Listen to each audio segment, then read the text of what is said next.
Hello दोस्तों, मैं प्रशांत हाजिर हूँ फिर से आपके लिए लेकर एक नया टॉपिक नंबर थ्योरी, संख्या सिद्धांत। जैसा कि हमें इस टॉपिक के नाम से ही पता चल रहा है कि संख्या सिद्धांत जो नंबर थ्योरी है उसका थ्योरेटिकल पोर्शन हमें ज़्यादा पढ़ना है। और इसमें हम मैक्सिमम जो पढ़ेंगे हम नेचुरल नंबर्स के बारे में पढ़ेंगे, जो प्राकृत संख्या हैं उनके बारे में ही हम पढ़ेंगे। तो इसमें थ्योरेटिकल क्वेश्चंस आने की संभावना ज़्यादा बन जाती है। जैसे अगर DSSB का एग्ज़ाम है तो उसमें क्या कि टाइम का जो पैटर्न है वो शॉर्ट है, थोड़ा कम टाइम मिलता है मैथ के पेपर में भी, तो उसमें थ्योरेटिकल क्वेश्चंस आने की चांसेस बहुत ही ज़्यादा रहते हैं। और अलग अलग एग्ज़ाम्स में कैलकुलेटिव क्वेश्चंस भी दे देते हैं। तो हम दोनों को ही लगभग थोड़ा थोड़ा लेके चलेंगे, बाकी थ्योरी तो कंप्लीट है ही। तो हम इसमें कौन कौन से टॉपिक्स पढ़ेंगे कि पियानो के एक्सियोम्स, पियानो ने नेचुरल नंबर्स के बारे में क्या कहा, विभाजकता, डिविजिबिलिटी। हम इसमें ये नहीं पढ़ेंगे कि 2 की विभाजकता का नियम, 3 की विभाजकता का नियम। हम इसमें नोटेशन पढ़ेंगे कि ए अगर बी को डिवाइड कर रहा है तो उसको कैसे लिखते हैं और उसकी प्रॉपर्टीज़ क्या क्या है। Fundamental theorem of arithmetics, GCD LC मतलब लेसेपे मैसेपे जो अपन हिंदी में बोलते हैं। लीनियर डाइफेंटाइन इक्वेशंस, कॉन्ग्रुएंसी, समशेषता, कॉन्ग्रुएंसी को हिंदी में समशेषता बोलते हैं। फर्मेट थ्योरम, विल्सन थ्योरम, आगे चल के modulus function, greatest integer function and Euler phi function. तो आइए हम शुरू करते हैं कि पियानोज एक्सियोम्स। पियानो ने जो एक्सियोम्स दिए थे वो 5 एक्सियोम्स थे और वो किसके बारे में थे? नेचुरल नंबर्स के बारे में थे। तो उन्होंने जो दिए उनको उस टाइम दिए थे तो उनको हमें सत्य मानना है कि पियानो के अनुसार जो हैं वो सत्य हैं। अगर क्वेश्चंस में पियानो का नाम आ जाता है और बोलता है कि बताइए इनमें से सत्य है असत्य है, 0 एक नेचुरल नंबर है, तो पियानो के अनुसार 0 एक नेचुरल नंबर है तो उसे सत्य ही मानेंगे। जैसे पहला है कि 0 एक नेचुरल नंबर है। प्रत्येक नेचुरल नंबर का एक सक्सेसर होता है, जो कि सही है कि जैसे 1 है तो उसका सक्सेसर आगे आने वाला 1, 2 का 3, 3 का 4, ऐसे चलते जाते हैं। तो 0 एक नेचुरल नंबर है, प्रत्येक नेचुरल नंबर का सक्सेसर होता है। 0 किसी नेचुरल नंबर का सक्सेसर नहीं होता, तो मतलब 0 से छोटा कोई नेचुरल नंबर नहीं मिलता, जो कि सत्य है। पियानो के अनुसार सत्य है और वैसे भी सत्य है। यदि 2 नेचुरल नंबर्स का सक्सेसर समान है तो वो संख्याएं समान होंगी, सीधी सी बात है। और 5वां जो था कि यदि एक समुच्चय 0 तथा प्रत्येक संख्या का सक्सेसर रखता है तो वह समुच्चय नेचुरल नंबर का है।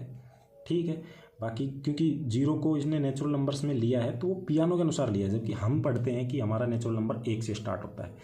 तो हमें 0 को तभी नेचुरल नंबर बोलना है जब पियानो का नाम पहले दिया हो तो ही। अब इससे एक नोट निकल के आता है, बाकी इन 5 से क्वेश्चन कोई आ सकता है तो वो पहला ही है कि 0 एक नेचुरल नंबर है अकॉर्डिंग टू पियानो। पियानो के 5वें एक्सियोम से गणितीय आगमन सिद्धांत मतलब मैथमेटिकल इंडक्शंस का कंसेप्ट निकला है। तो ये आ सकता है कि मैथमेटिकल इंडक्शन जो गणितीय आगमन सिद्धांत है उसका कंसेप्ट कहाँ से निकला? पियानो के 5वें एक्सियोम से। और जो एक्सियोम्स हैं उन्हें हिंदी मीनिंग क्या होता है उनका? वैसे तो हम सीधा वैसे बोल सकते हैं कि पियानो की 5 बातें हैं, पर एक्सियोम्स का मतलब आई थिंक स्वयं सिद्ध टाइप कुछ होता है कि वो जो सेल्फ सेटिस्फाइड है। तो हाँ, होता ही है कि जब कोई सक्सेसर होता ही होता है तो वो स्वयं सिद्ध है, मतलब है। अब देखते हैं हम विभाजकता, डिविजिबिलिटी। तो हम इसमें डिविजिबिलिटी के रूल ना पढ़कर हम उसका सीधा नोटेशंस वगैरह देख लेते हैं। यदि संख्या A संख्या B को विभाजित करती है तो उसे इसके द्वारा लिखा जाता है। और उसको पढ़ते कैसे हैं कि A डिवाइड्स B। अगर ये स्लैश नहीं है, अगर ये तिरछा लगा होता तो A/B पढ़ते हैं उनको, लेकिन इसको हमें A/B नहीं पढ़ना है। इसका ये जो लाइन है ये बिल्कुल सीधी है, तो इसको पढ़ेंगे A डिवाइड्स B मतलब A B को विभाजित करता है। इसको पढ़ेंगे A डिवाइड्स B से लिखते हैं। और फिर इसके कुछ रूल होते हैं। यदि A डिवाइड्स B मतलब A B को विभाजित करता है तथा B divides A B A को विभाजित करता है, मतलब ये एक दूसरे को आपस में विभाजित कर रहे हैं, तो इसका मतलब है कि A बराबर प्लस माइनस B। और सेकंड है यदि A डिवाइड्स B तथा A डिवाइड्स C, यदि A B को भी डिवाइड कर रहा है और C को भी डिवाइड कर रहा है तो यह B प्लस C को भी डिवाइड करेगा। थर्ड है कि यदि A divides B A B को डिवाइड कर रहा है तथा A C को डिवाइड कर रहा है तो यह है BX प्लस CY को भी डिवाइड करेगा for all XY belongs to Z integers के लिए। एंड फोर्थ है कि A डिवाइड्स B जहाँ B is not equal to 0, B 0 नहीं है। इसका मतलब है कि जो B है वो A से बड़ा है। और मॉड्यूलस में मतलब यहाँ अगर B माइनस 8 है तो, और यहाँ 2 है तो वो -8 को भी डिवाइड करेगा और ये छोटा ही रहेगा, वो 8 को भी डिवाइड करेगा तो भी ये छोटा ही रहेगा।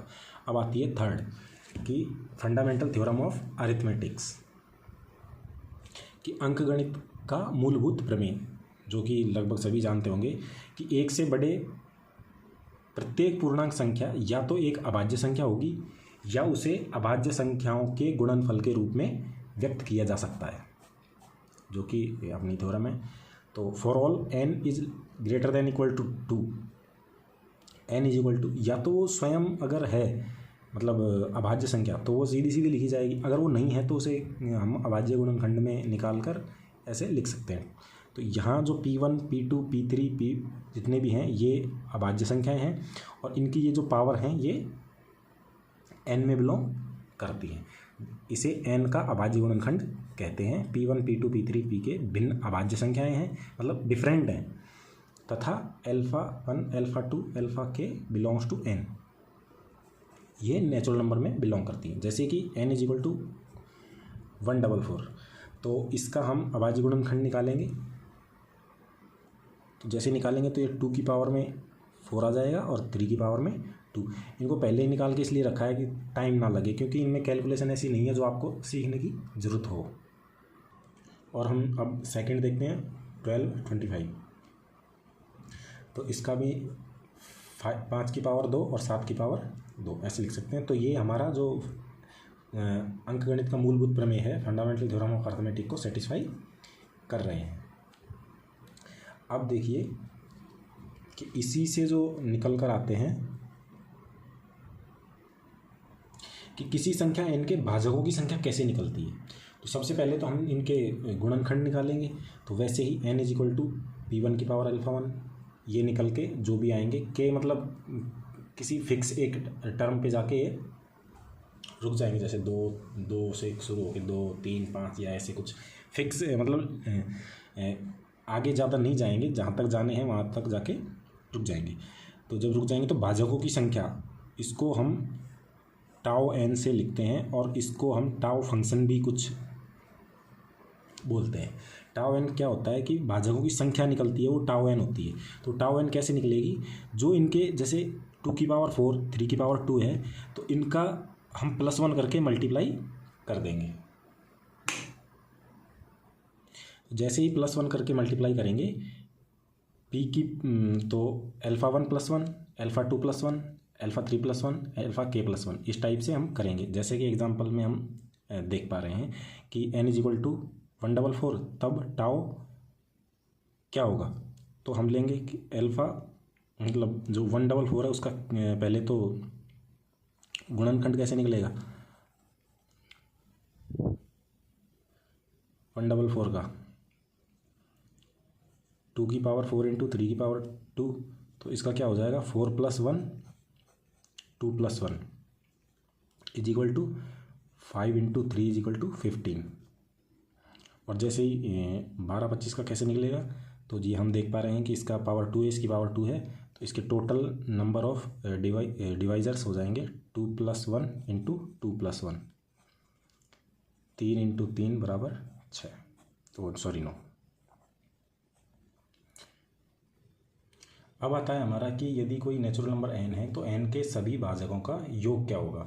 तो पहले तो हम सभी भाजक निकालें और फिर उनका योग करें। उससे अच्छा है कि हमें कोई सीधा थ्योरेटिकल फार्मूला ऐसा मिल जाए कि हम सीधा उससे निकाल सकें।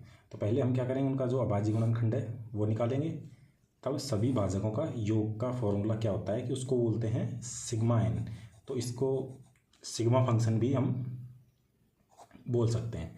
तो इसमें क्या करेंगे, 1 प्लस जो नीचे वाले हैं उनको जितनी पावर यहाँ आ रही है उनकी पावर 0 से लगा के पहले 0 करेंगे, फिर प्लस, फिर 1 + 2, तो 0 करेंगे तो 1 आएगा, तो 1 + P1 की पावर 1 प्लस P1 की पावर 2, और जहाँ तक वो यहाँ है उसमें α1 तक, तो वहाँ तक लिख देंगे। फिर मल्टीप्लाई, जो अगला जो गुणनखंड निकल रहा है उसको उसी तरीके से 1 प्लस उसकी पावर 1 प्लस P2 की पावर 2, और आगे तक जहाँ तक वो जा रहा है ऊपर घात है वहाँ तक उसको लेके जाएंगे, ऐसे ही सबको कर देंगे। तो उसको आगे चल के क्या करते हैं, क्योंकि ये एक गुणोत्तर श्रेणी बन जाती है। तो उसके फॉर्मूले से ये हो जाता है कि P1 की पावर अल्फ़ा 1 + 1, जहाँ तक अल्फ़ा 1 है, जहाँ तक जो अल्फ़ा 1 जा रहा है उसमें +1 करके लिख देंगे -1/P1 - 1। फिर जो P2 है अल्फ़ा 2 + 1 करेंगे -1/P2 - 1। ऐसे ही जहाँ तक वो जा रहा है वहाँ तक कर देंगे। इसको एग्जाम्पल से समझेंगे तो हम और भी अच्छा समझ में आएगा थ्योरी के अलावा। तो हमारा एग्जाम्पल है, यदि n = 144 then tau n and sigma n क्या होगा। तो 144 2 की पावर 4 × 3 की पावर 2, तो टाउ 144 क्या होगा। अब डिजिट जो भी रही हो, अब हमें केवल उसके गुणनखंड से मतलब पहले गुणनखंड निकाल लेंगे। गुणनखंड निकालने के बाद में जब हम टाउ करेंगे तो हम क्या करेंगे, ऊपर की पावर को ऐड करके मल्टीप्लाई कर देंगे +1 करके। 4 + 1 × 2 + 1, तो ये हो गया 5 × 3 15, ये आंसर। और सिग्मा 144, तो जो हमें फॉर्मूला था 1 + 2 की पावर 1 + 2 की पावर 2 + 2 की पावर 3 + 2 की पावर 4, बस रुक जाना है। फिर मल्टीप्लाई, फिर 1 + 3 की पावर 1 + 3 की पावर 2, आगे नहीं जाना है, बस रुक गए। अब इन दोनों को ऐड करके और मल्टीप्लाई करेंगे, जैसे 31 × 13 403 हमारा आंसर हो जाएगा। अब इसको इस तरह ना करके हम सीधा यहाँ से भी कर सकते हैं। 2 की पावर 4 है तो हम 2 की पावर 5 लिख के -1/2 - 1, 3 की पावर 3 -1/3 - 1 करके दोनों को मल्टीप्लाई कर देंगे तो हमारा 403 वैसे भी आंसर आ जाएगा। तो हम इस तरीके से ज़्यादा प्रेफर करते हैं। अब आइए कि पार्टीशन ऑफ ए नंबर की, एक जो नंबर दिया हुआ है उसका पार्टीशन मतलब कितनी तरीके से हम उसको डिवाइड कर सकते हैं। तो किसी धनात्मक पूर्णांक संख्या n का विभाजन ऐसे धनात्मक पूर्णांक संख्याओं का समुच्चय है जिनका कोई योग n है, जिनका योग n है।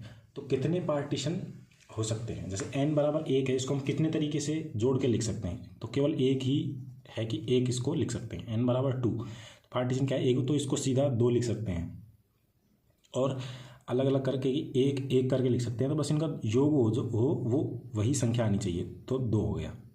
तो इसके पार्टीशन हो गए, इसका तो 1 हो गया, इसके पार्टीशन 2। और जो n = 3 है, पार्टीशन क्या होगा, एक तो 3 लिख सकते हैं, फिर इसको 2 और 1 लिख सकते हैं क्योंकि एडिशन करेंगे तो 3 आएगा, फिर इसको 1 1 1 लिख सकते हैं, एडिशन करेंगे तो 3 आएगा। तो इसके पार्टीशन हो गए 3। n = जो 4 लेंगे तो पार्टीशन क्या होंगे, इसको 4, फिर इसको 3 and 1, तो भी 4 हो रहा है, फिर 2 + 2 4 होता है, फिर 2 + 1 + 1 करेंगे, मतलब अलग अलग लिखेंगे एक को, तो पार्टीशन होगा। फिर 2 को भी हम 1 1 1 1 कर देंगे, तो इसका पार्टीशन कितने हो गए, 1 2 3 4 5, तो इसके 5 पार्टीशन हो गए। फिर आता है n = 5, तो उसी तरीके से हम करते जाएंगे, तो इसके पार्टीशन 1 2 3 4 5 6 7 पार्टीशन इसके आ गए। ऐसे ही आगे जो एग्जांपल दिए हुए हैं कि P1 = 1, P2 = 2, P3 = 3, P4 = 5, P5 = 7, P6 = 11, P7 = 15। अगर वो एग्ज़ाम में पूछता है तो यहाँ तक ही पूछता है। और जैसे ही हम इससे आगे बढ़ते हैं हमारे पास आता है GCD या HCF या महत्तम समापवर्तक। ये क्या होता है, वैसे तो लगभग सभी जानते हैं लेकिन फिर भी एक बार देख लेते हैं कि 2 पूर्णांक a तथा b का GCD एक धनात्मक पूर्णांक संख्या d होती है। तो आप इसका ध्यान रखिए, धनात्मक पूर्णांक होगी, संख्या d होगी। तो जहाँ जब नंबर थ्योरी है तो पहले थ्योरी पढ़ना आवश्यक है। जहाँ d धनात्मक पूर्णांक संख्या d होगी, जहाँ d a को भी विभाजित करेगी, मतलब d divides a, d a को भी डिवाइड करेगा तथा d b को भी डिवाइड करेगा। और यदि k डिवाइड्स a तथा k डिवाइड्स b, तो k divide also d, k also divide d, तो d ऐसे सबसे बड़ी संख्या होगी। तो इसको, ये थ्योरी आपको थोड़ी अटपटी लग सकती है, लेकिन इसको सीधी भाषा में मैं कहूँ तो एक ऐसी संख्या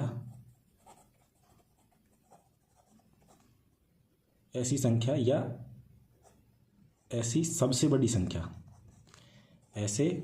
ऐसी सबसे बड़ी संख्या जो दी गई दोनों संख्याओं को विभाजित करे या डिवाइड करे। मतलब ऐसी संख्या, ऐसी सबसे बड़ी संख्या जो दी गई दोनों संख्याओं को डिवाइड करे, वो सबसे बड़ी होनी चाहिए और डिवाइड करनी चाहिए। तो जीसीडी, अब जीसीडी ऑफ ए बी मतलब जो महत्तम समावर्तक है या एचसीएफ है ए बी का, उसे इस तरह से इंडिकेशन दिखाते हैं कि GCD of A B is equal to D, और इसको सीधा इस तरह भी लिख सकते हैं। अब नीचे एग्जाम्पल्स हैं तो इनके देखिए, जीसीडी 1 और 12 का जीसीडी क्या होगा, सबसे बड़ी संख्या जो 1 को भी डिवाइड करे और 12 को भी डिवाइड करे और पॉजिटिव हो तो 1। 4 और 6 को जो डिवाइड करे और सबसे बड़ी हो तो 1 डिवाइड करती है, 2 डिवाइड करती है, 3 6 को करेगी लेकिन 4 को नहीं करेगी, तो इसका 2 हो गया। अब 0 और 5 को, 0 को तो हर संख्या डिवाइड करती है, पॉजिटिव अगर कोई भी डिजिट है तो वो 0 को डिवाइड करेगी। तो अब 5 को डिवाइड करे और वो सबसे बड़ी हो तो हम सीधी 5 ही लेंगे ना, तो 5 को 5 डिवाइड करता है। अब जीसीडी ऑफ 1 1, ये 1 ही आएगा क्योंकि 1 ही है जो इन दोनों को डिवाइड करेगा, इसके अलावा कोई नहीं है। और जीसीडी -1 और 1, तो हमें हमारी ये लाइन ध्यान रखनी पड़ेगी, एक धनात्मक पूर्णांक होना चाहिए। तो -1 और 1 का जीसीडी भी 1 ही होगा। अब जीसीडी ऑफ -12 एंड -8, तो इसका हमें वही ध्यान रखना है कि एक तो पॉजिटिव होना चाहिए और दोनों को डिवाइड करना चाहिए, और ऐसा डिवाइड करे कि उससे बड़ा कोई और डिवाइड ना करे इनको। तो 2 हो गया,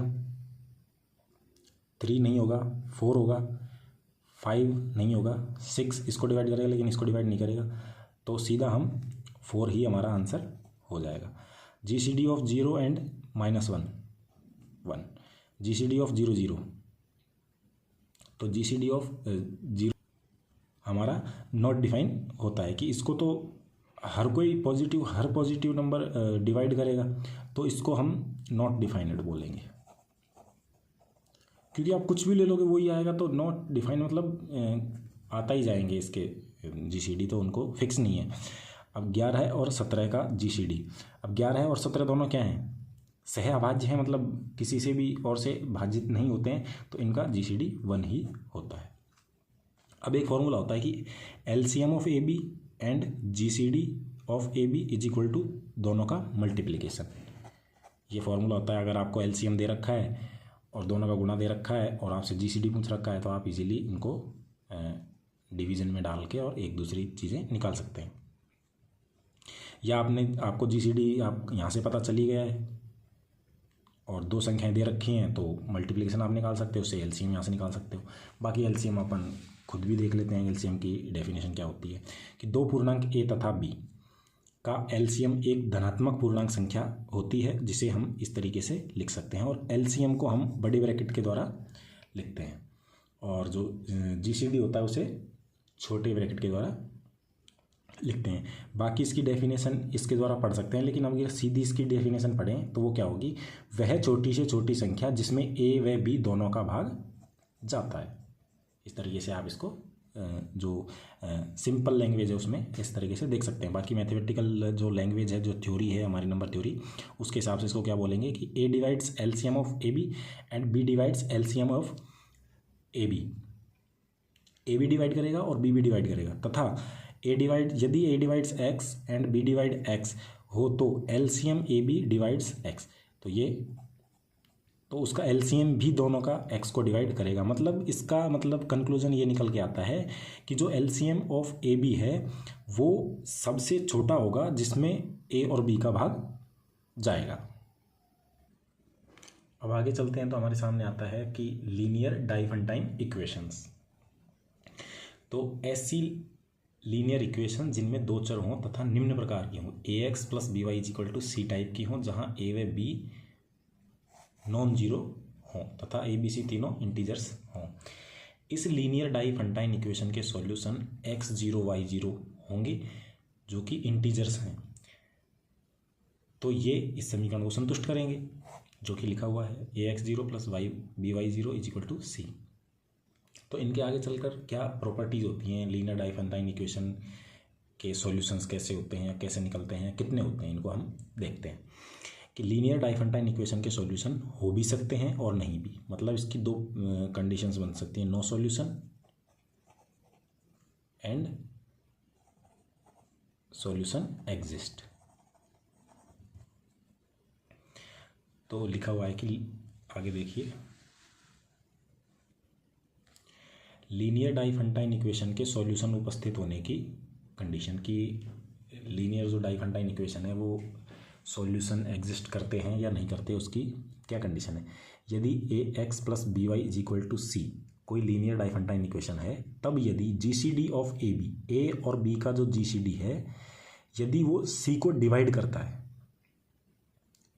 तो हल उपस्थित होंगे, मतलब इंटीजर सॉल्यूशन उपस्थित होंगे, अन्यथा कोई हल नहीं होगा। यदि जीसीडी सी को डिवाइड नहीं करता है तो नो सॉल्यूशन, और यदि जीसीडी सी को डिवाइड करता है तो इसके सॉल्यूशन एग्जिस्ट करेंगे, वो भी इंटीजर सॉल्यूशन एग्जिस्ट करेंगे। इंटीजर सॉल्यूशंस के बारे में यहाँ हम बात कर रहे हैं, तो इंटीजर सॉल्यूशंस एग्जिस्ट करेंगे।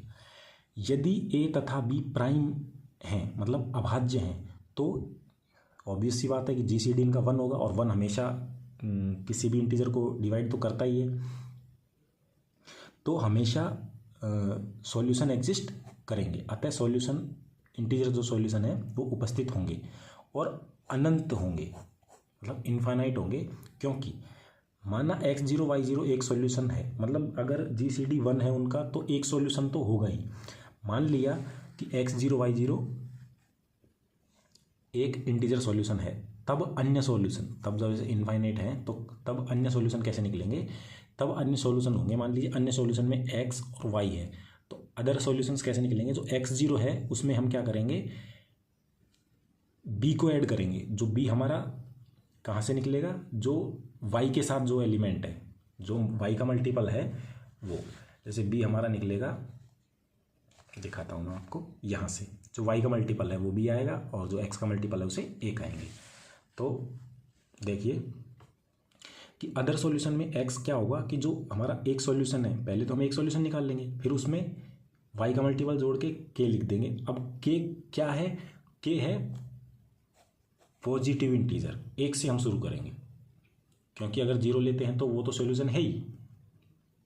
And y is equal to y0 minus x का मल्टीपल k, तो k यहाँ जो भी रखेंगे, हम जो भी रखेंगे वो सेम k रखा जाएगा, तो हमारा एक साथ सॉल्यूशन निकलेगा। जैसा कि हम एग्जांपल में देख पा रहे हैं कि देखिए कि 2x plus 3y is equal to 7, इसका सॉल्यूशन उपस्थित होगा या नहीं होगा, क्योंकि पहले हम जीसीडी निकालेंगे। 2 और 3 का जीसीडी 1, और 1 7 को डिवाइड करता है तो इसका सॉल्यूशन एग्जिस्ट होगा, और जीसीडी 1 है तो इसके इन्फिनिटी सॉल्यूशंस आएंगे। तो सॉल्यूशन क्या होगा, पहला सॉल्यूशन तो जैसे हम नॉर्मली देख पा रहे हैं कि x की जगह -1 रखेंगे और y की जगह 3 रखेंगे तो हमारा सॉल्यूशन आ रहा है, और ये -1 3 एक सॉल्यूशन हो गया। तब सभी अन्य सॉल्यूशन, तब अदर सॉल्यूशन कैसे आएंगे, बस इस फॉर्मूले से। तो x is equal to x0 रख दिया, b की जगह 3 आएगा, मतलब y का मल्टीपल 3, k को हम बाद में लेंगे, और y is equal to y0 minus a, x का मल्टीपल k। अब जैसे ही k इज इक्वल टू 1 लिया तो हमारा इस टाइप से ये बना, तो x इज इक्वल टू आएगा 2 और y इज इक्वल टू आएगा 1, तो ये हमारा एक अदर सॉल्यूशन में अन्य सॉल्यूशन आ गया। ऐसे ही हम k की वैल्यू चेंज करते जाएंगे और हमें अलग अलग सॉल्यूशंस मिलते जाएंगे। तो वो हो गया था हमारा लीनियर डाइफंटाइन इक्वेशंस के सॉल्यूशन एग्जिस्ट करते हैं तो कब करते हैं, नहीं करते तो कब नहीं करते, और करते हैं तो कितने करते हैं। फिर आता है कॉन्ग्रुएंसी, समशेषता।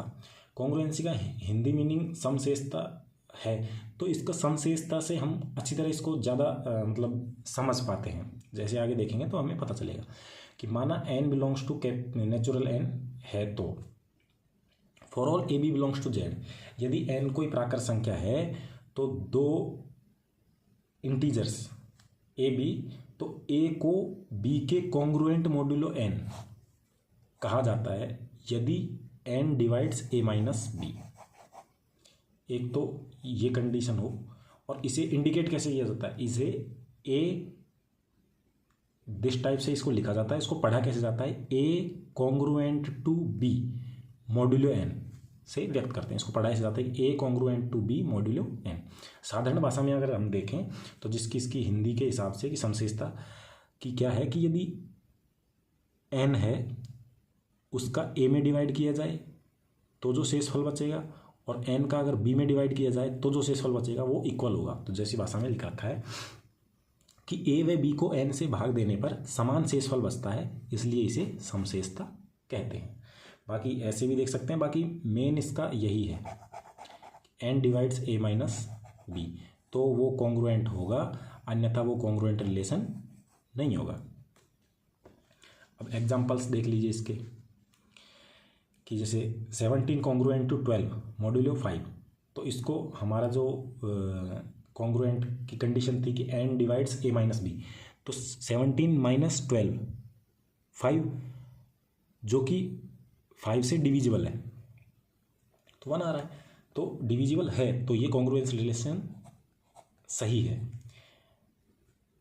और जिससे हम साधारण भाषा के हिसाब से देखें कि 17 में 5 का भाग देंगे तो 2 शेषफल बचेगा, 15 में 5 का भाग देंगे तो भी 2 शेषफल बचेगा, तो भी हमारा कॉन्ग्रुएंट सॉल्यूशन कॉन्ग्रुएंट है। अब इसको आगे पीछे लिख देने से कोई फर्क नहीं पड़ता, मतलब यदि a कॉन्ग्रुएंट टू b है तो उसे हम b कॉन्ग्रुएंट टू a भी लिख सकते हैं, वो मॉड्यूलो पर सेम होना चाहिए।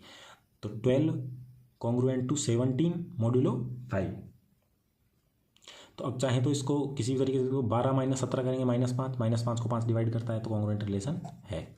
वैसे अगला, वैसे इसको देख लेते हैं पहले, 20 डिवाइड 27, तो 7 शेषफल बचेगा, और जो 20 से छोटा है तो ये 7 ही शेषफल रहेगा, दोनों का शेषफल से के हिसाब से भी ये ठीक है। लेकिन 27 माइनस 7 करेंगे तो 20 आएगा, 20 को डिवाइड करता है तो कॉन्ग्रुएंट रिलेशन है। अगला आता है कि 7 कॉन्ग्रुएंट टू -13 मॉड्यूलो 5, तो इसको n divides a minus B से देखते हैं। 7 माइनस -13 20 को 5 डिवाइड करता है, तो ये कॉन्ग्रुएंट रिलेशन है। 6 जो है कि -12 कॉन्ग्रुएंट टू -8 मॉड्यूलो 5, ये है या नहीं है, तो -12 a माइनस बी से देखें, -12 माइनस -8, तो -12 प्लस 8 कितना हो गया, माइनस का 4, तो माइनस का 4 को 5 डिवाइड नहीं करता है, तो इसको कैसे लिखेंगे, 5 डज नॉट डिवाइड -4, इस तरीके से, इसलिए कॉन्ग्रुएंट रिलेशन नहीं है। अब जो 5th है, -12 कॉन्ग्रुएंट टू 5 मॉड्यूलो 3, तो इसको a माइनस बी से देखेंगे, -20 -5 -27 एंड -3 डिवाइड्स -27, तो ये हो जाता है। इसको पढ़ना जानते हैं ना कि 3 डिवाइड्स, जो भी यहाँ डिजिट है, कि 3 -27 को विभाजित करता है। अब देखिए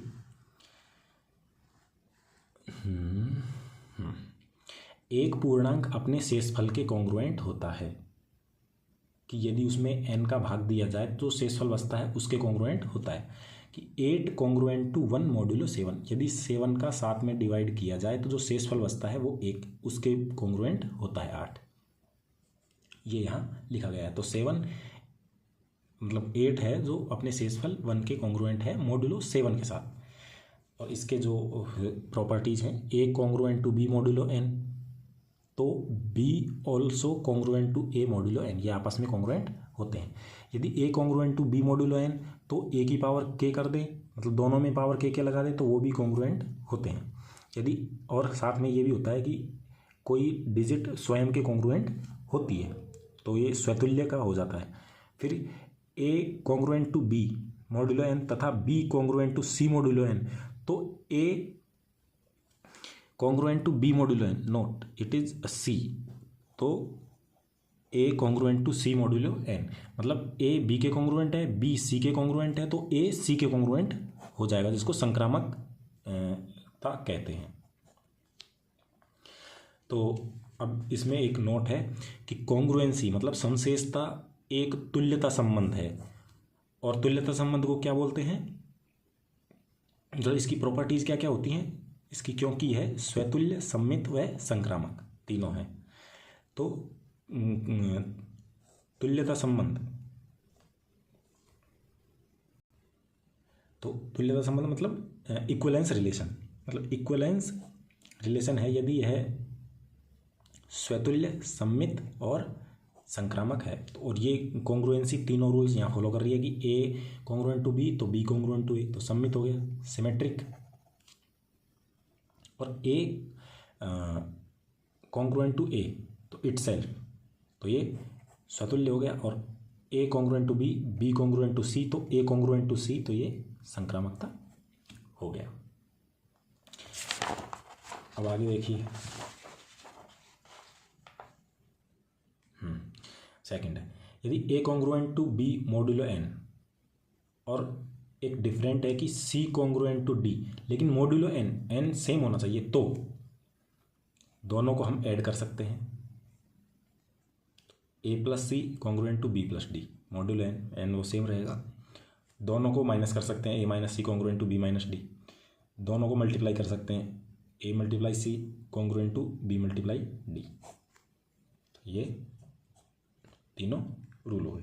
अब आगे देखिए, a congruent to B modulo n है, तो इसमें किसी एक कांस्टेंट का दोनों तरफ मल्टीप्लाई करेंगे तो कोई फर्क नहीं पड़ेगा, मतलब मॉड्यूलो रहेगा, वो के जेड में से इंटीजर्स में से होना चाहिए। और यदि दोनों की पावर करते हैं कुछ तो भी सेम ही रहेगा, और वो एम नेचुरल नंबर से बिलोंग करना चाहिए। अब फोर्थ रूल है कि यदि पहले से कोई मल्टीप्लिकेशन में है कॉन्ग्रुएंट और उसका हम मल्टीप्लिकेशन हटाते हैं तो उसको कैसे लिखते हैं, तो उसको होता है कि ए कॉन्ग्रुएंट टू बी, लेकिन जो मॉड्यूलो होगा उसमें एन अपॉन डी हो जाएगा, और डी क्या होगा, जीसीडी ऑफ के एंड एन, जो यहाँ से के हटाया है वो, और इस एन का जीसीडी आएगा वो भाग में आ जाएगा। जिस तरह इस एग्जांपल से आप देखिए कि 3 कॉन्ग्रुएंट टू 48 मॉड्यूलो 9, इसको लिखेंगे 6 इंटू 5, इसको लिखेंगे 6 इंटू 8 मॉड्यूलो 9। तो अब कहीं ऐसा नहीं करेंगे कि 6 से 6 को काट दिया और सीधा मॉड्यूलो एन लिख दिया, तो ये गलत हो जाएगा। तो इसको क्या करेंगे, 5 कॉन्ग्रुएंट टू 8, लेकिन जब मॉड्यूलो लिखेंगे तो मॉड्यूलो 6 और 9 का जो जीसीडी होगा उसको 9 के नीचे लिखेंगे, तो जीसीडी ऑफ 6 एंड 9 क्या होगा, 3। तो जो यहाँ मॉड्यूलो के बाद आएगा वो आएगा ये 9/3 इजिक्वल टू 3, तो ये 3 यहाँ आ जाएगा। इस तरीके से हम कर सकते हैं, ये प्रॉपर्टीज हैं, वो आपको यहाँ कोई नंबर अलग से देकर एग्जाम्पल की तरह पूछ सकता है। अब आती है लीनियर कॉन्ग्रुएंसी, मतलब रैखिक समशेषता। इसको कैसे करेंगे, तो आइए देखते हैं। अब रैखिक है तो एक समीकरण की तरह इसको ट्रीट करेंगे, a x congruent to B modulo n. इस तरीके से अगर है तो इसके सॉल्यूशंस के बारे में हम बात करते हैं, क्योंकि एक्स है तो इसके सॉल्यूशंस होंगे। जहाँ a not congruent to 0 modulo n. अब कॉन्ग्रुएंट की बात आ रही तो कॉन्ग्रुएंट के बारे में ही हम कॉन्ग्रुएंट के तरीके से इसको डील करेंगे, जबकि हम नॉर्मली ऐसे देखते हैं कि ए 0 नहीं होना चाहिए, तो ये कॉन्ग्रुएंट टू 0 नहीं होना चाहिए, तथा ए, इसका मतलब होता है कि ए ना तो 0 हो ना एन हो, ना एन हो ना 0 हो। अब देखते हैं आगे कि x0 इस लीनियर कॉन्ग्रुएंट का सॉल्यूशन कहा जाएगा। कब कहा जाएगा, यदि A x0 congruent to B modulo N हो, मतलब ये अगर समीकरण ले तो इसको सेटिस्फाई करना चाहिए हो, तभी तो इसका सॉल्यूशन होगा। तो अब हम आगे देखते हैं कि लीनियर कॉन्ग्रुएंट के सॉल्यूशन उपस्थित होने की कंडीशन क्या है, कि इसका सॉल्यूशन उपस्थित होगा भी या नहीं होगा, और होगा तो कैसे होगा या कितने होंगे इसके सॉल्यूशन, क्योंकि थ्योरी के बारे में पूछ रहा है तो थ्योरिटिकल ही क्वेश्चन आने के चांसेस बनते हैं। तो जब जैसे ये एक रैखिक समशेषता है, मतलब लीनियर कॉन्ग्रुएंसी है, तब इसके सॉल्यूशन एग्जिस्ट करेंगे या नहीं करेंगे, उसके लिए क्या करेंगे हम, GCD of a and n. यदि GCD of a and n divides b, यदि ए और एन का जीसीडी बी को विभाजित करता है तो सॉल्यूशन उपस्थित होगा, अन्यथा नहीं होगा। यदि जीसीडी इसको डिवाइड नहीं करता है तो कोई सॉल्यूशन उपस्थित नहीं होगा। अब सॉल्यूशन कितने होंगे इसको भी देखते हैं, कि माना जीसीडी ए एन, जीसीडी ए और एन का जीसीडी डी है। यदि डी बराबर 1 है, यदि डी बराबर 1 है तो वो ऑलवेज बी को डिवाइड करेगा। जब ऑलवेज बी को डिवाइड करेगा तो उसका सॉल्यूशन होगा और यूनिक होगा। पर जब डी इक्वल टू 1 है तो सॉल्यूशन हमारा यूनिक होगा। पर यदि डी डिवाइड्स बी, यदि डी बी को डिवाइड करता है और डी 1 के बराबर नहीं है, तब एग्जैक्टली डी सॉल्यूशन होंगे। जो हमारा जीसीडी है उतने ही सॉल्यूशन होंगे। डी सॉल्यूशन होगा ये नहीं कह रहा है, ये कह रहा है कि जो डी में जो डिजिट आएगी उतने सॉल्यूशन होंगे। तो इसको ऐसे देखिए, इसको सीधा, यदि D does not divide B, यदि डी बी को डिवाइड नहीं करता है तो नो सॉल्यूशन, और डी बी को डिवाइड करता है तो सॉल्यूशन एग्जिस्ट करेंगे। और कितने एग्जिस्ट करेंगे? यदि डी 1 है तो यूनिक सॉल्यूशन, यदि डी 1 नहीं है तो एग्जैक्टली डी सॉल्यूशन उपस्थित होंगे। अब हम इससे आगे चलते हैं। जैसे कि एग्जांपल्स में आप देखेंगे तो ये देखिए कि जो हमारे लीनियर कॉन्ग्रुएंसी है 3x+2 कॉन्ग्रुएंट टू 0 मॉड्यूलो 7 का सॉल्यूशन कितने होंगे, ऐसा पूछ लिया इसने।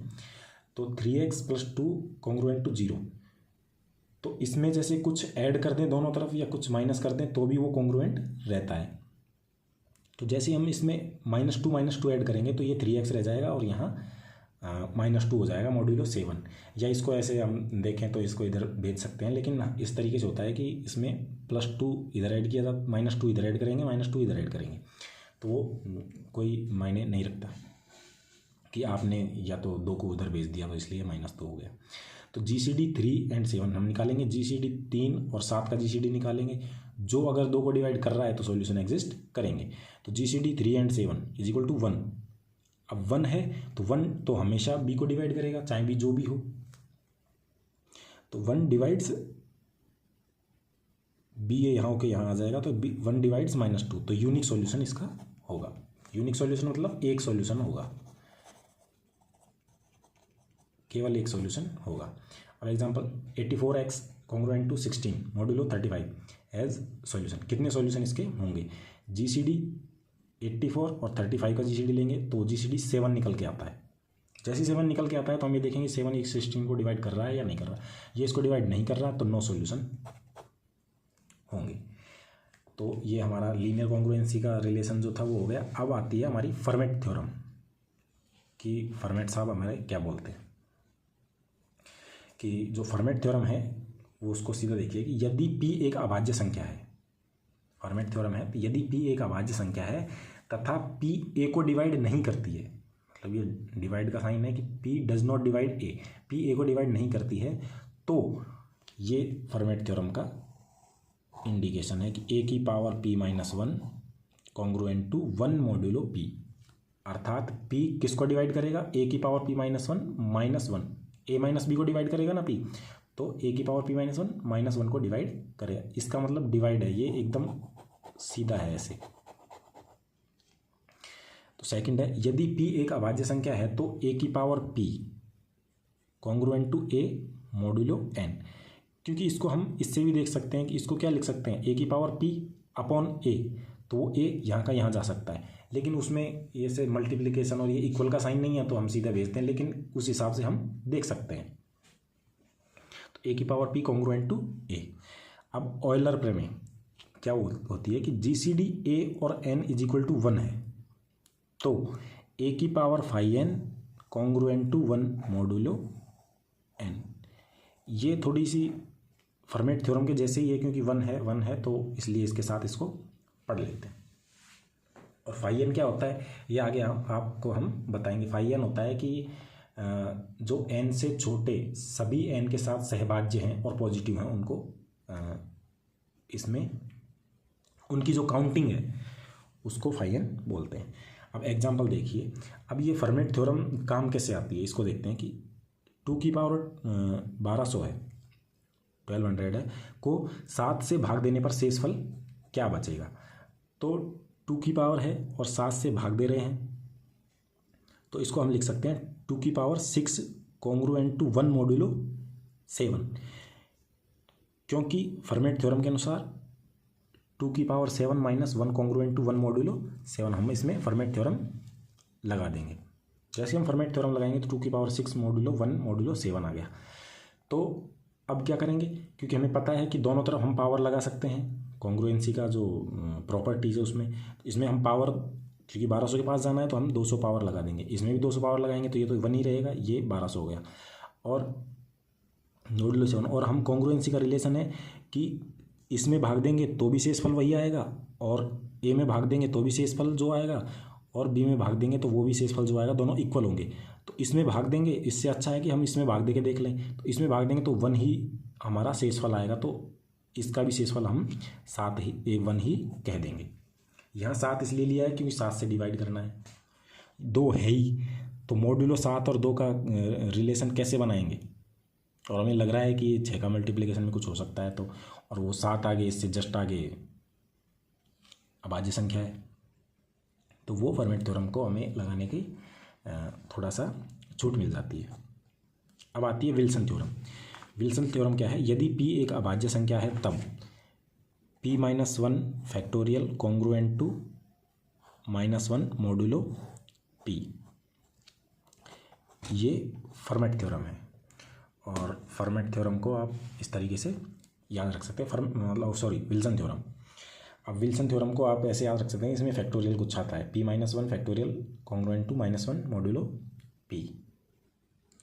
अब आगे हमारा आता है ग्रेटेस्ट इंटीजर फंक्शन, महत्तम पूर्णांक फलन। महत्तम पूर्णांक फलन को हम इस तरीके से लिखते हैं, और महत्तम पूर्णांक फलन जैसा कि इसके नाम से ही पता चल रहा है कि सबसे बड़ा पूर्णांक, सबसे बड़ा पूर्णांक। बस ये है कि x से छोटा हो पर सबसे बड़ा पूर्णांक हो, x से छोटा हो लेकिन सबसे बड़ा हो।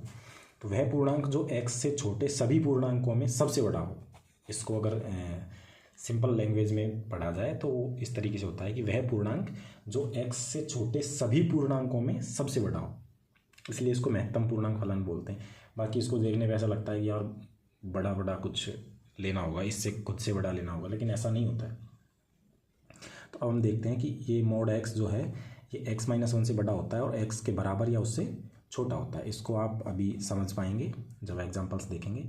अब जब महत्तम पूर्णांक फलन जो ग्रेटेस्ट इंटीजर फंक्शन है, जैसे 1.09 है, तो इसमें जो पॉइंट्स वाली वैल्यू छोड़ के हम जस्ट छोटा जो इंटीजर आएगा केवल उसको लेते हैं।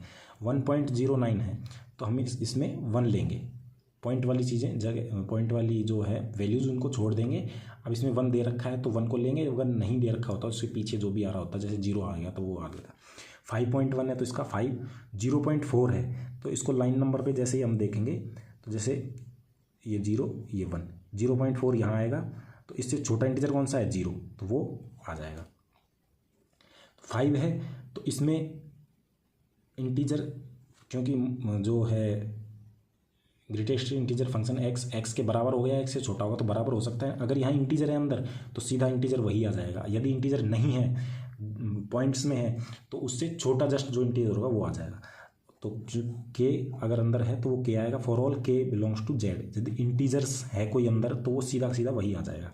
अब -7 है तो वो -7 ही आ जाएगा। लेकिन यदि जैसे -6.5 है तो आप इसको -6 मत लगा देना, क्योंकि जब आप नंबर लाइन पे देखोगे तो जैसे यहाँ -6 हो गया तो यहाँ -7 होता है, तो -6.5 इधर ना होकर -6.5 इधर ना होकर -6.5 इधर होता है, -6.5।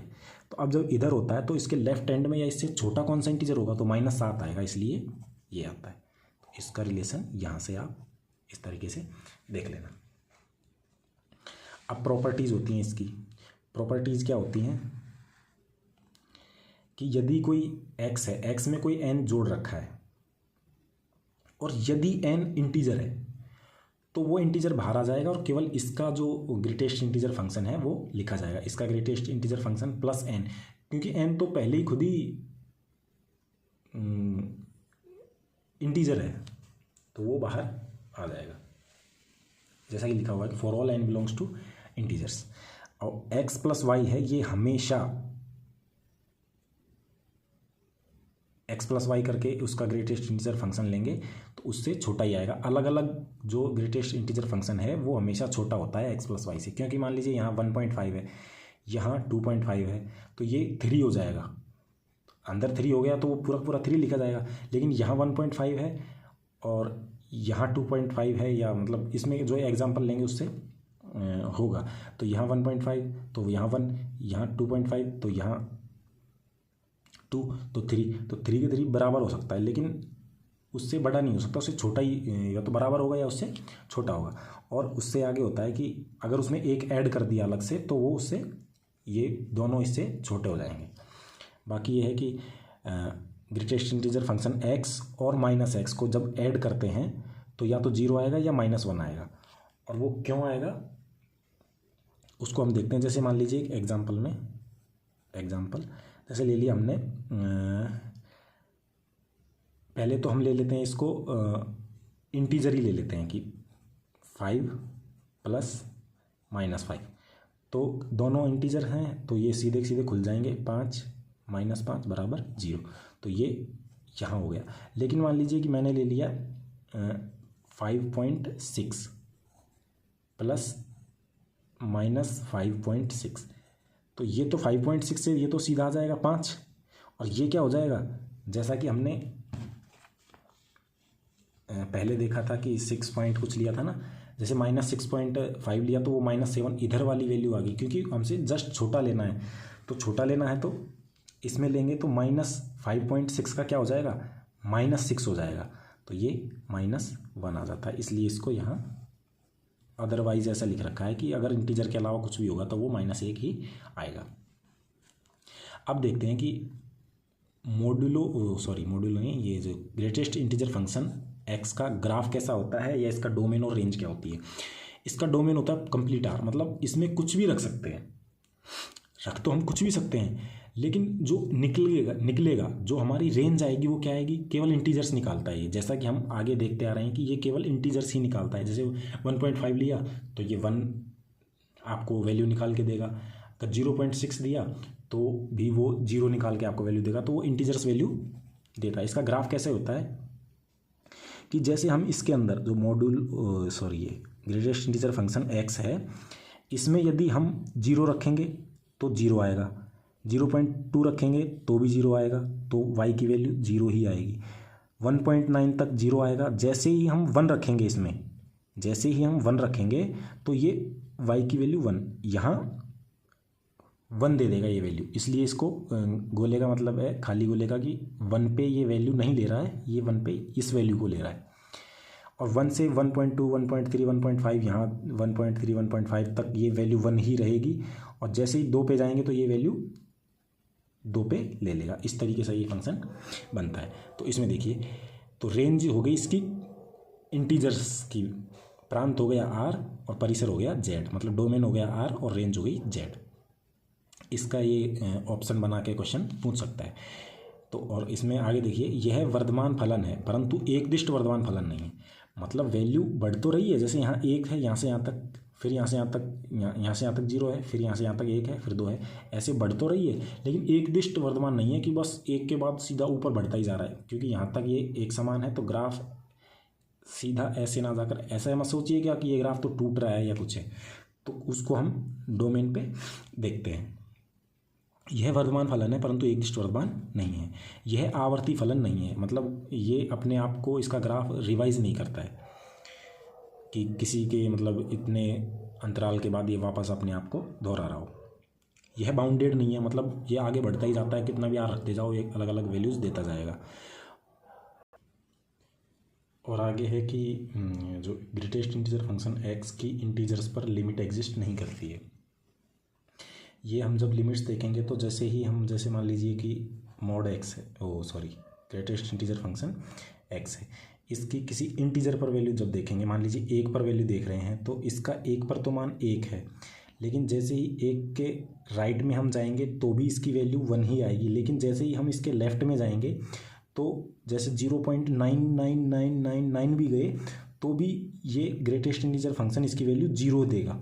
तो लेफ्ट हैंड लिमिट तो आएगी 0 और राइट हैंड लिमिट आएगी 1, जो इक्वल नहीं होती हैं, इसलिए लिमिट एग्जिस्ट नहीं करती है। वैसा ही हर इंटीजर के ऊपर डिपेंड करता है। जैसे 5 ले लिया, अब इस पर देखेंगे, इसकी लेफ्ट हैंड लिमिट निकालेंगे तो जैसे 5 पर, तो वो राइट हैंड लिमिट तो 5 ही आएगी, लेकिन जैसे ही लेफ्ट हैंड लिमिट हम निकालेंगे इससे जस्ट छोटा 4.99999 बहुत ही नज़दीक ले जाएंगे तो भी उसकी वैल्यू 4 आएगी। तो इसलिए नॉट इक्वल टू हो जाएंगे ये, तो लिमिट एग्जिस्ट नहीं करेगी, वो दिखाया गया है। अब जो ग्रेटेस्ट इंटीजर फंक्शन के एक्स है केवल नॉन इंटीजर्स पर कंटिन्यूअस होता है। जब इंटीजर्स पर लिमिट ही वैल्यू एग्जिस्ट नहीं करेगी तो उस पर कंटिन्यूअस भी नहीं होगा, लेकिन इंटीजर्स को छोड़कर सभी वैल्यूज़ पर ये कंटिन्यूअस होता है। अब इसके बाद आता है हमारा Euler phi function. Euler phi function क्या होता है कि यदि n एक पॉजिटिव इंटीजर है, यदि n एक पॉजिटिव इंटीजर है तब n से छोटे n के साथ सह अभाज्य पॉजिटिव इंटीजर्स की संख्या को फाई n कहते हैं।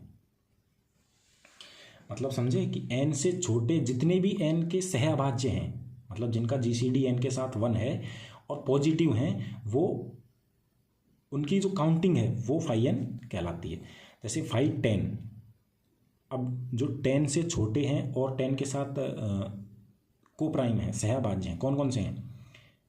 1 तो है ही, खैर 1 का और 10 का जो जीसीडी है 1 होता है, 1 2 का नहीं, 3 1 3 और 4 नहीं, 5 नहीं, 6 नहीं, 7 और 9, तो ये 4 हो जाएंगे। जैसे कि इनको U10 से दिखाएंगे 1 3 7 9 और 5 10 क्या हो जाएगा, जो इनमें डिजिट आएंगे उनकी काउंटिंग 4।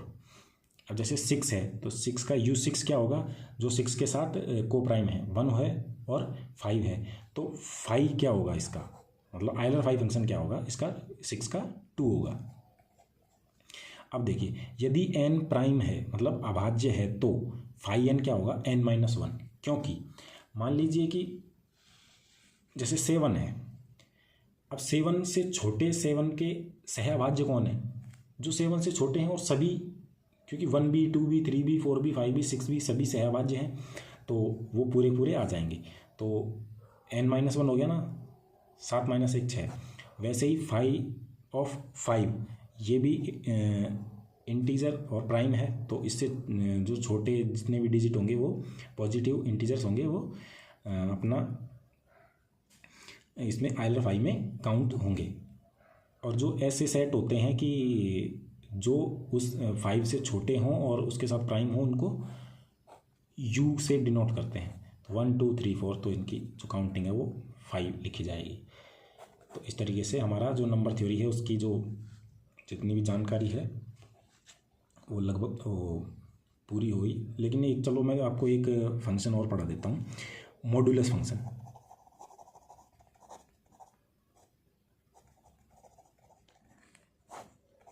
मापांक फलन। मापांक फलन क्या होता है, जो हमने पहले भी देख लिया कि मॉड्यूलस एक्स, इसको मॉड्यूलो एक्स, इसकी 2 वैल्यूज़ होती हैं। अब वैसे तो हम अगर इसको सीधा देखें तो ऐसा बोलेंगे इसकी तो एक ही वैल्यू होती है कि यार ये तो पॉजिटिव ही निकलेगा, लेकिन वो पॉजिटिव कैसे निकलेगा उसकी वैल्यूज़ हैं कि ये अंदर जो है उसको हम सीधा लिख देंगे यदि x greater than equal to 0 है। मतलब यदि जो अंदर हमारे मॉड्यूलो में है, मतलब मॉड्यूलस में है, मापांक में जो है, यदि पॉजिटिव नंबर है तो उसको हम सीधा लिख देंगे x, और यदि अंदर नेगेटिव है मतलब x नेगेटिव है तो उसमें हम -x गुणा करके लिखते हैं। अब ये क्यों लिखते हैं, मान लीजिए कि हमारा अंदर एग्जाम्पल के द्वारा मान लीजिए अंदर 5 है तो इसको हम सीधा 5 ही लिखेंगे, लेकिन अगर ये -5 है तो भी इसको हम 5 लिखेंगे। लेकिन कैसे लिखेंगे, क्योंकि ये -5 है, इसको माइनस से गुना किया है तब जाकर ये 5 बना है, तो वही ये लिखा गया है कि यदि अंदर x 0 से छोटा है तो उसको माइनस से मल्टीप्लाई करके लिखेंगे। तो इसलिए हम बहुत जगह इसका यूज़ करते हैं, तो अधिकतर कन्फ्यूजन यही रहता है कि यार मोड x का मान तो x ही होता है, तो वो इस तरीके से आएगा तो x ही, लेकिन कैसे आएगा, वो इस तरीके से आएगा कि x अगर 0 और 0 से बड़ा है तो सीधा लिख देंगे, लेकिन जब नेगेटिव है तो उसको माइनस से मल्टीप्लाई करके ही तो पॉजिटिव बनाया जाएगा, तो इसलिए ये आ जाता है। जैसे -7 है, इसको कैसे लिखेंगे, -7, तभी तो 7 लिख पाएंगे, इसको लिखेंगे तो पॉजिटिव, लेकिन कैसे लिखेंगे, माइनस से मल्टीप्लाई करके। अब कोई चर है तो उसको इंडिकेट तो ऐसे करना पड़ेगा ना, इसलिए ये मॉड्यूलो फंक्शन होता है। तो इसलिए अभी हमारा नंबर थ्योरी कंप्लीट होती है। थैंक्स।